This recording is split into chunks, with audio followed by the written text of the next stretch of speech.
ناظرین کرام، میں محمد انس قادری ربیع الثانی کے اس مبارک مہینے میں حضور غوث اعظم رضی اللہ تعالی عنہ کی تعلیمات، ان کے احوال زندگی اور دیگر اسلامی معلومات آپ تک پہنچانے کے لیے دستک ٹوڈے کے پینل کے ذریعے آپ سے مخاطب ہوں اور آپ تک ہم دینی معلومات پہنچا رہے ہیں۔ امید کرتے ہیں کہ یہ سیریز آپ کو پسند آ رہی ہوگی اور اس سے آپ فائدہ حاصل کر رہے ہوں گے۔ آج ہمارے ساتھ جڑے ہیں ہمارے خاص مہمان حضرت علامہ مولانا جہانگیر احمد عزیزی صاحب، استاذ مدرسہ ضیاء العلوم۔ حضرت السلام علیکم ورحمۃ اللہ۔ وعلیکم السلام ورحمۃ اللہ وبرکاتہ۔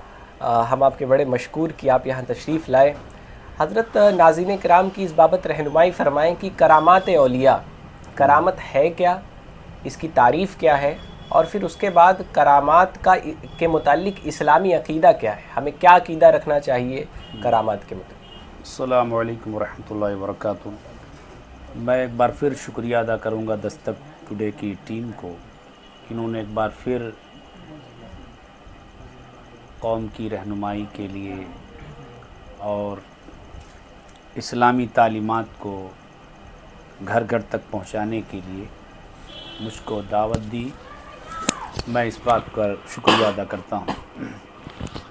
کرامات اولیاء کے تعلق سے میں عرض کروں گا کہ کرامت کسے کہتے ہیں۔ کرامت کا لغوی معنی تو فضیلت اور بزرگی ہے، لیکن اصطلاحی معنی یہ ہے کہ کرامت اس خرق عادت عمل کو کہتے ہیں جس کا ظہور اللہ تعالیٰ اپنے کسی ولی کے ذریعے صادر فرماتا ہے، یعنی وہ عجیب و غریب بات جو عموماً نہیں پائی جاتی، وہ بات کسی اللہ کے نیک بندے، کسی ولی کے ہاتھ سے ظاہر ہو، اس کو کرامت کہا جاتا ہے۔ اور یہ دراصل معجزہ کی یہ دوسری قسم ہے۔ معجزہ بھی خرق عادت افعال کے صدور کا نام ہے، اور کرامت بھی۔ فرق یہ ہے کہ جو خرق عادت عمل اور جو خلاف عادت بات نبی سے صادر ہو وہ معجزہ کہلاتی ہے۔ اگر وہی عمل اللہ کے ولی سے صادر ہو تو اسے کرامت کہا جاتا ہے۔ اور درمیان میں یہ بھی عرض کروں کہ اگر وہی خلاف عادت کام نبی کریم صلی اللہ علیہ وسلم یا کوئی بھی نبی نبوت کے اعلان سے پہلے اگر ان کے ہاتھ سے ظاہر ہو، ان کے ذریعے صادر ہو، تو اس کو ارہاس کہا جاتا ہے۔ اگر وہی عمل کسی بندے مومن سے اتفاقیہ طور پر صادر ہو جائے تو اس کو معونت کہا جاتا ہے۔ اور وہی عمل اگر کسی فاسق و فاجر یا غیر مومن کے اور کافر کے ہاتھ سے وہ بات ظاہر ہو جائے تو اس کو استدراج کہا جاتا ہے۔ تو کرامت حق ہے، اور امت مسلمہ کا اس میں ابھی تک تو کوئی اختلاف نہیں رہا۔ کرامت کا من حیث الکرامت ہونا، اگر کوئی اس کا انکار کرتا ہے تو دائر اسلام سے خارج ہے۔ کرامت کا من حیث الکرامت انکار کرنا کفر ہے، اور کم از کم گمراہی ضرور ہے۔ کیوں؟ اس لیے کیونکہ کرامت کا تذکرہ خود اللہ تبارک و تعالیٰ نے اپنے کلام مجید میں کیا ہے، تو کوئی اگر کرامت کا مطلقاً انکار کر دے تو وہ قرآن کا انکار کرنا ہے، اور قرآن کا انکار کرنے والا ظاہر سی بات ہے وہ اسلام سے خارج ہے۔ میں نے تبارک و تعالیٰ نے ذکر فرمایا ہے، سورہ آل عمران پارہ نمبر 3 ہے غالباً، اور آیت نمبر 37 ہے۔ ڈیٹیل میں نہیں جاؤں گا، عرض کروں گا کہ حضرت مریم سلام اللہ علیہا کی پیدائش سے پہلے ان کی والدہ جناب حنہ تقریباً 90 سال سے زائد کی ہو گئی تھی، لیکن ان کے ہاں کوئی اولاد نہ تھی۔ ایک دن وہ آنگن میں تشریف رکھی ہوئی تھی، اور انہوں نے اپنے آنگن میں ایک درخت جو تھا اس پر دیکھا کہ چڑیا ایک اڑ کر کے آتی ہے اور اپنے بچوں کو کھانا کھلاتی ہے۔ تو جب ماں اور بچوں کا پیار دیکھا تو حضرت حنہ کے دل پہ چوٹ لگی کہ یا اللہ تو نے بچوں کو بھی اولادیں عطا کی ہے، جانوروں کو بھی اور پرندوں کو بھی اولادیں عطا کی ہے، مجھے بھی اولاد عطا کر دے۔ اگر تو نے مجھے اولاد عطا کی تو میں اس بچے کو بیت المقدس کی خدمت کے لیے وقف کر دوں گی۔ سبحان اللہ۔ جب یہ بات کہی تو ان کے شوہر حضرت عمران بڑے فکر مند ہوئے کہ تم نے تو ایسی منت مان لی ہے کہ اگر بیٹی ہو گئی تو خیر، ابھی آپ کی پیدائش نہیں ہوئی تھی، حضرت عمران کا انتقال ہو گیا۔ بہرحال یہ فکر مند تھی، لیکن اللہ تبارک و تعالیٰ کے کرم سے یہ جب حاملہ ہوئی، امید سے ہوئی، تو ان کے یہاں اب بیٹی پیدا ہوئی۔ ذہن میں تھا کہ بیٹا پیدا ہوگا، مگر اللہ تعالیٰ کی منشا کہ بیٹی پیدا ہوئی۔ تو تھوڑا سا افسوس اس بات پر ہوا، تفسیر میں ہے کہ افسوس اس بات پر نہیں ہوا کہ بیٹی ہے، افسوس اس بات پر تھا کہ منت کیسے پوری ہو۔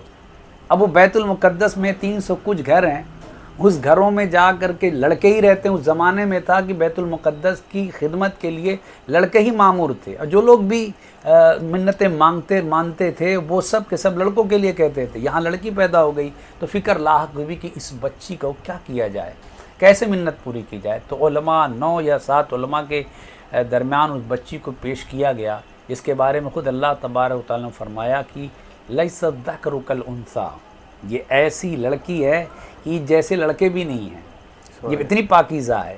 اور سمیتھا مریم، میں نے تو اس کا نام مریم رکھا ہے۔ تو مریم سلام اللہ علیہا کو ان کی والدہ علماء کے سپرد کرتی ہیں کہ کیسے بیت المقدس کی خدمت پر یہ مامور ہوں گی۔ المختصر یہ کہ حضرت زکریا علیہ الصلاۃ والتسلیم بھی ان میں تھے جو آپ کے خالو لگتے تھے، آپ کے خالو تھے۔ اور یہ بات جب کہی گئی کہ بیت المقدس میں ان کی کفالت کے ساتھ کوئی رہے تاکہ یہ دونوں کام، نظر بھی پوری ہو جائے، یہ خدمت بھی کر لیں، تو حضرت زکریا علیہ الصلاۃ والتسلیم اور دوسرے لوگ بھی اکٹھا ہوئے کہ ہم کریں گے خدمت، کیونکہ اعلیٰ خاندان تھا۔ آل عمران بڑے مشہور، بہت ہی اونچے خاندان میں، اشراف میں ان کا شمار تھا۔ تو حضرت زکریا علیہ السلام بھی جب زیادہ لوگ ہو گئے تو قرآن نکالا گیا کہ ایسا ہے کہ تمام لوگ ہو گئے تو قرآن دازی کی جائے۔ جب قرآن دازی کی گئی تو حضرت زکریا علیہ السلام کے نام یہ بات نکلی کہ آپ ہی خدمت پر مامور ہوں گے، آپ کی کفالت میں رہیں گی۔ تو حضرت مریم سلام اللہ علیہ کو آپ لے گئے۔ حضرت مریم سلام اللہ بہت تیزی سے بڑھتی تھیں، عموماً عام طور پر جس طرح بچے بڑھتے ہیں اس طرح نہیں، بلکہ آپ تو جب اس لائق ہو گئیں چل پھرنے کے اور آگے بڑھنے کے، تو وہ لوا کر کے گئے بیت المقدس میں۔ تو معمول یہ تھا حضرت زکریا علیہ السلام کا کہ آپ حضرت مریم سلام اللہ جس حجرے میں تھیں، آپ جب نکلتے تو باہر سے دروازہ بند کر دیتے، آپ کنڈی بھی لگا دیتے، تالا بھی لگا دیتے اور چلے جاتے۔ واپس آتے تو کنڈی کھولتے، پھر اندر چلے جاتے، پھر ضروریات پوری کرتے۔ لیکن ایک مرتبہ چونکہ ہوتا یہ تھا کہ جب آپ باہر جاتے تو یہ روزے سے رہتی، اور اس وقت جو عبادت تھی وہ عبادت حضرت مریم سلام اللہ علیہ کرتی تھی۔ لیکن جب آپ ایک مرتبہ کافی دور چلے گئے اور افطاری کے وقت یعنی سورج کے ڈوبنے تک آپ تشریف نہیں لائے، تھوڑی دیر میں آئے، تو جب آپ جلدی آئے اور دروازہ کھولا تو قرآن میں ذکر ہے آیت نمبر 37 میں کہ حضرت زکریا علیہ السلام جب اندر داخل ہوئے تو وجدا عندہا رزقا، تو آپ نے وہاں بن موسم پھل دیکھے۔ آپ نے دیکھا کہ پھل موجود ہے، اور وہ پھل تھے جو شاید اس زمانے میں وہ موسم بھی پھل کا نہیں تھا۔ جب یہ بے موسمی پھل دیکھے تو زکریا علیہ السلام نے حضرت مریم سلام اللہ سے ارشاد فرمایا، یا مریم ان لکی ھذا، یہ مریم کہاں سے آ گئے؟ تو حضرت مریم نے جواب دیا، قالت هو من عند اللہ، اے حضرت زکریا علیہ السلام یہ جو کچھ ہے یہ اللہ تعالیٰ کی طرف سے ہے۔ تو یہ کرامت ہے، یہ حضرت مریم سلام اللہ کے ہی ذریعے سے یہ کرامت کا صدور ہوا ہے۔ تو گویا اگر کوئی کرامت کا انکار کرتا ہے من حیث الکرامت تو وہ ظاہر سی بات ہے منکر ہے، گمراہ ہے اور خارج از دین ہو جائے گا۔ اب تھوڑی بات میں عرض کرنا چاہتا ہوں، جب یہ چیز دیکھی زکریا علیہ السلام، ان کے پاس بھی کوئی اولاد نہیں تھی، ان کی بھی وائف کی عمر 90 سے کراس کر گئی تھی، آپ بھی بوڑھے ہو گئے تھے، لیکن جب دیکھا اللہ کی رحمت کو، اپنی آنکھوں سے دیکھا کہ بن موسم کے پھل آئے ہیں، تو پھر وہیں حضرت زکریا نے ہاتھ اٹھا دیے، ولیہ کی بارگاہ میں ولیہ کے حجرے میں اپنے دستے مبارک کو اٹھایا، رب کی بارگاہ میں عرض کرتے ہیں مولا جب تو نے بن موسم پھل دیا ہے مریم کو تو اس بوڑھے کو بھی بن موسم اولاد عطا کر دے۔ اور وہاں لکھا ہے کہ پھر ابھی تاخیر نہ ہوئی تھی کہ وہیں فرشتہ آیا اور کہا حضرت زکریا علیہ السلام آپ کبیدہ خاطر نہ ہو، رنجیدہ نہ ہو، اللہ نے دعا سن لی ہے اور ان قریب تمہیں یحییٰ کی شکل میں تمہیں بیٹا عطا فرمائے گا۔ تو ایک ولیہ کی بارگاہ میں ایک اللہ کے نبی کا دعا کرنا اس بات پر دال ہے اور اس بات کی طرف غمازی کرتا ہے کہ اللہ کی رحمتیں جہاں اتریں وہاں دعا کر لینی چاہیے۔ ہم مزارات پر یا کسی اور مبارک جگہوں پر اگر ہم دعا کرتے ہیں تو اس کا صرف ایک ہی مقصد ہے کہ وہ جگہ محترم ہے، محترم بشان ہے، عظمت والی ہے، رحمت کو اترنے کی جگہ ہے، اسی لیے ہم دعا کرتے ہیں۔ تو ایک تو یہ بات ہو گئی۔ آج میں بہت ساری کلپیں اور بہت ساری ویڈیوز آتے ہیں جو علماء اہل سنت کے بیان کو کاٹ کاٹ کر بیچ میں ہنسی مذاق والی چیزیں ڈال دی جاتی ہیں۔ غوث پاک کی کوئی کرامت بیان کی جاتی ہے تو بیچ میں چاہے مرزا انجینئر ہو یا دوسرے اور لوگ ہوں تو بڑا اس طریقے سے رویہ اختیار کرتے ہیں کہ ایسا لگتا ہے کہ ساری باتیں جھوٹی بیان کی جا رہی ہیں، جبکہ اس سے زیادہ عقل کو حیرت کرنے والی داستان قرآن کے دامن میں موجود ہے، لیکن یہ جاننا ہی نہیں چاہتے، پڑھنا نہیں چاہتے، کیونکہ وہ ان کو نہیں مانتے، غوث پاک رضی اللہ تعالیٰ عنہ کو، ان کی شخصیت کو نہیں مانتے، اس لیے وہ طرح طرح کمنٹ بازی کرتے ہیں۔ لیکن اگر وہ قرآن کو پڑھیں جو میں عرض کرنے لگا ہوں، سورہ نمل میں، سورۃ النمل میں آیت نمبر اس کی 39 ہے، 39 40 41 37 38 سے آپ شروع کر لیں تو اس میں آپ کو مختصر عرض کروں، حضرت سلیمان علیہ السلام کے دربار میں جو واقعہ محیر العقول پیش کیا گیا، عقل کو حیرت میں ڈال دینے والا واقعہ، اس طرح کا واقعہ تو آپ نے کبھی، ظاہر سی بات ہے کسی نے، میں سمجھتا ہوں کہ سوچ بھی نہیں سکتا کہ ایسا واقعہ ہو بھی سکتا ہے، لیکن قرآن کے دامن میں ہے اور ہمارا یقین ہے اللہ ہر چیز پر قادر ہے، اور قادر رب ہے تو اپنے کسی قادر بندے کو بھی یہ اختیار دے سکتا ہے۔ حضرت سلیمان علیہ السلام نے بڑے دربار میں، جنات پر بھی حکومت ہے، آپ کی حکومت ہواؤں پر بھی ہے، انسان تو آپ کے تابع تھے ہی، بڑے دربار میں آپ نے ارشاد فرمایا میرے دربار میں ہے کوئی جو بلقیس ملکہ سبا ملک کی وہ جو بلقیس ہیں، شہزادی ہیں، وہ آ رہی ہیں ہمارے دربار میں، ہم یہ چاہتے ہیں کہ وہ آنے والی ہیں۔ روایت میں آتا 3 فرسنگ، 1 فرسنگ یعنی 3 میل یعنی 4.5 کلومیٹر رہ گیا فاصلہ، وہ چل پڑی ہیں وہاں سے، یمن سے، وہ آنے میں 3 کلومیٹر 4 کلومیٹر کتنا وقت لگتا ہے؟ تو اتنا وقت لگے گا۔ ہم چاہتے ان کا جو تخت، اب روایت میں تو ان کا تخت کہاں تھا، 2000 کلومیٹر کم از کم، یہاں سے ممبئی سے بھی زیادہ دور، 2000 کلومیٹر کی دوری پر رکھا ہوا ہے، 7 کمروں کے اندر بند ہے، ہیرے جواہرات سے جڑا ہوا ہے، سب پر تالا لگا ہوا ہے، دربار بھی لگا، درباری بھی ہیں، محافظین بھی ہیں، اس کی دیکھ بھال کرنے والے بھی سب موجود ہیں۔ لیکن اس تخت کا حال یہ ہے 80 انسانی ہاتھ لمبا ہے، 40 انسانی ہاتھ چوڑا ہے، 30 انسانی ہاتھ اس کی اونچائی ہے، سونے چاندے جواہرات سے زبرجد سے وہ جڑے ہوئے کڑے ہوئے اور ساری ہیرے جواہرات اس میں لدے پڑے ہیں، اسی لیے 7 حجرے میں بند ہے، وہاں اس کے سپاہی بھی لگے ہوئے ہیں، اور بلکہ بلقیس اس تک کو چھوڑ کر کے آ رہی ہیں حضرت سلیمان علیہ السلام ملاقات کے لیے۔ اب سلیمان علیہ السلام یہ چاہتے ہیں کہ وہ آئیں، اس سے پہلے تخت آ جائے تاکہ وہ دیکھ کر کے مجھے بھی مان لے اور میرے صدقے میں اسلام کو بھی مان لے، وہ میرے دین کو بھی مان لے، میرے رب کی توحید کا اقرار کر لیں۔ تو حضرت سلیمان علیہ السلام نے کہا ہے کوئی میرے مجمع میں جو اڑ کر کے جائے اور اتنی دور رکھا ہوا تخت کو لے آئے؟ تو قرآن کہتا ہے قال عفریت من الجن، تو ایک جن کھڑا ہوا جو سرکش تھا۔ اب جب کھڑا ہوا تو اس نے یہ بھی کہا میں بہت طاقتور ہوں، امانت دار ہوں، اے اللہ کے نبی سلیمان علیہ السلام، اس میں جو ہیرے جواہرات لگے نا، چوری نہیں کروں گا، اس کے کہنے کا مطلب تھا۔ سلیمان علیہ السلام نے فرمایا اچھا کب لاؤ گے، کب تک لاؤ گے اس کو، وہ تو 3 کلومیٹر پہ ہیں، جلدی آ جائیں گی، تم کب لاؤ گے؟ تو اس نے کہا انا آتی کبھی قبل ان تقوم من مقامک، آپ کی مجلس جو دوپہر تک چلتی ہے وہ مجلس ختم نہیں ہوگی، لا کر کے رکھ دوں گا۔ بڑی بات تھی، طاقت کی بات تھی، لیکن آپ کی مجلس 3-4 گھنٹے میں ختم ہوتی اور بلقیس تو آدھے گھنٹے میں پہنچنے والی ہیں، لہٰذا یہ میری منشا کے موافق نہ ہوگا، لہٰذا مجھے منظور نہیں ہے۔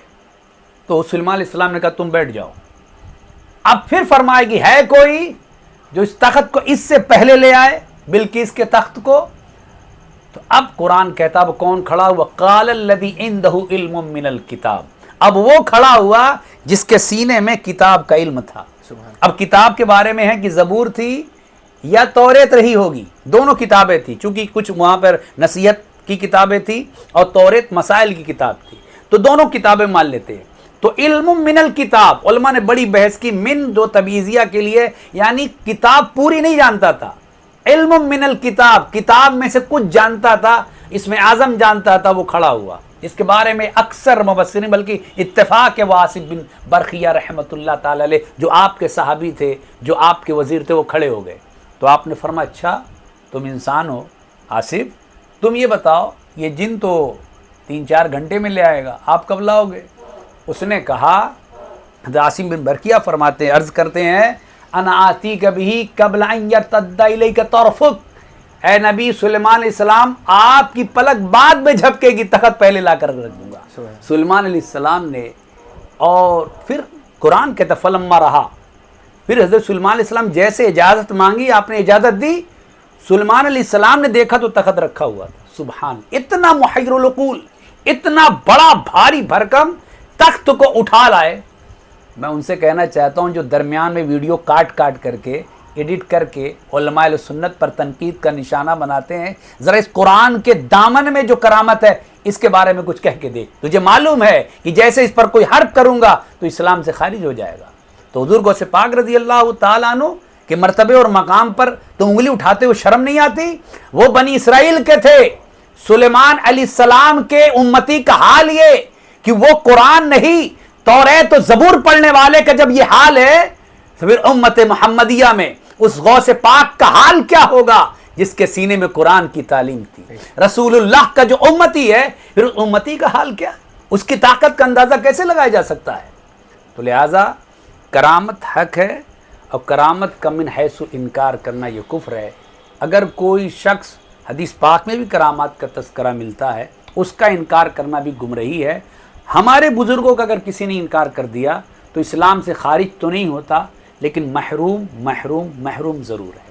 ماشاءاللہ، بہت بہت شکریہ حضرت کہ آپ نے ناظرین کرام کی کرامت کے متعلق شرعی رہنمائی فرمائی، اور دیکھا ناظرین کرام جیسا کہ حضرت نے بتایا کہ کرامات عند الشرع حق ہے، شرع اسلامی نظریے کے اعتبار سے حق ہے، اور اس کا مطلقاً انکار کرنا یہ کفر ہے۔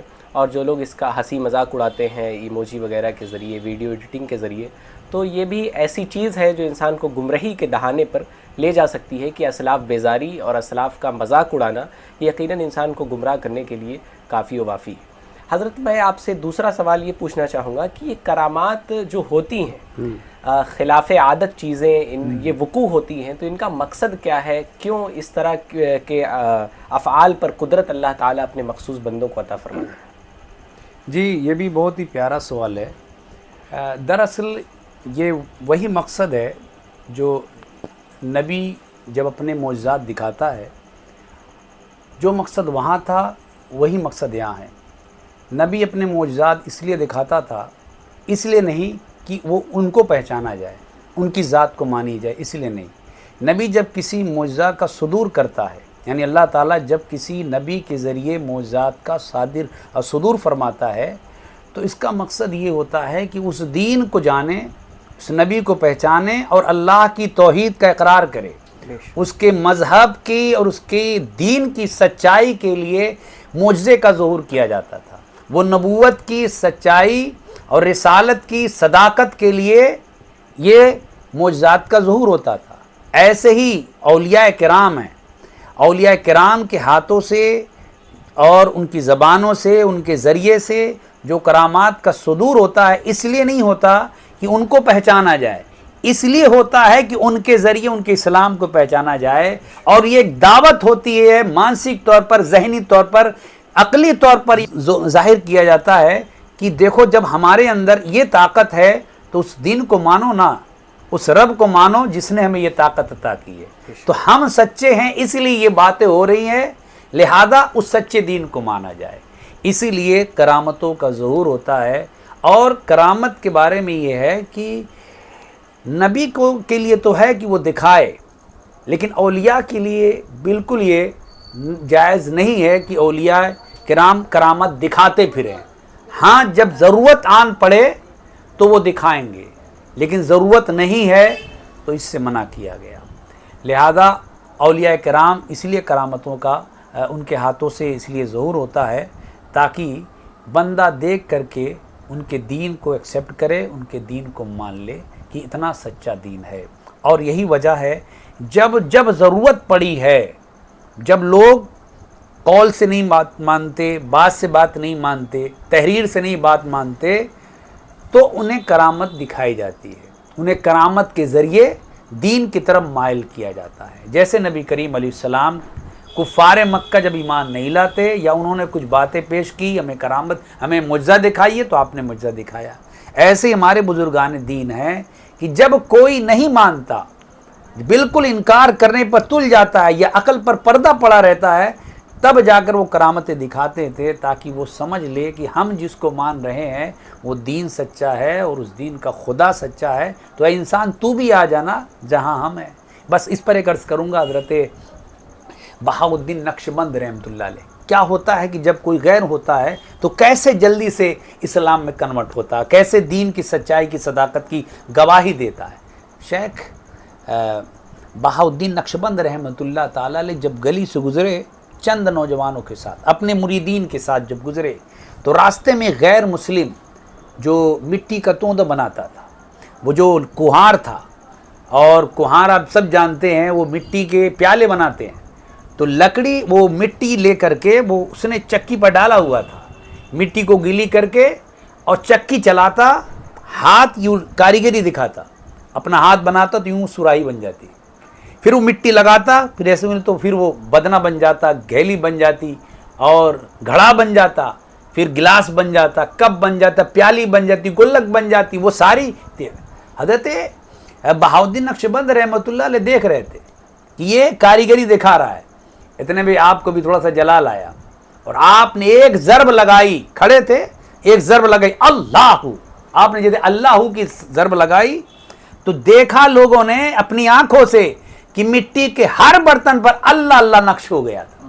اور جب اللہ اللہ نقش ہو گیا تو اب چونکہ اس کو ایمان نصیب ہونا تھا اور وہ ایمان ہی کے لیے یہ کرامت کا ظہور کیا تھا، اس لیے وہ جو غیر مسلم تھا وہ کھڑا ہو گیا، اپنا گریبان پھاڑ دیا اور کہا اللہ کے ولی، آپ نے ادھر ایک مرتبہ اللہ اللہ کہا ہے، ادھر ہو گیا، ایک بار ادھر بھی کہہ دیجئے، ادھر بھی اللہ اللہ ہو جائے. پھر یہ ہوا. کرامت در اصل اسی لیے کی جاتی ہے تاکہ جو لوگ باتوں سے نہیں سمجھ سکتے وہ لوگ ان کرامتوں کو دیکھ کر اسلام کو قبول کر لیں. بیان کرنے میں، کہنے میں کچھ کوتاہی غلطیاں ہوگی، مولا تعالیٰ معاف فرمائے. آخر الدعوانا ان الحمدللہ رب العالمین. ماشاء اللہ. ناظرین کرام، آپ نے دیکھا کہ ہمارے مہمان مولانا جہانگیر صاحب نے کرامات کے تعلق سے کس طرح سے ہماری رہنمائی فرمائی، اور ماشاء اللہ کرامت کی برکت بھی ایک واقعے کے ذریعے آپ کے سامنے پیش کی. ناظرین کرام، یہ ایپیسوڈ ربیع الثانی کے موقع پر حضور غوث اعظم رضی اللہ تعالیٰ عنہ کے حوالے سے دستک ٹوڈے کی اسکرین کے ذریعے آپ تک پہنچ رہا ہے. امید کرتے ہیں کہ یہ آپ کو بہت بہت پسند آ رہا ہوگا. انشاءاللہ آئندہ ہم ایک نئے عالم دین کے ساتھ ایک نئے موضوع پر بات چیت کرتے ہوئے آپ سے مخاطب ہوں گے. تب تک کے لیے الوداع. السلام علیکم.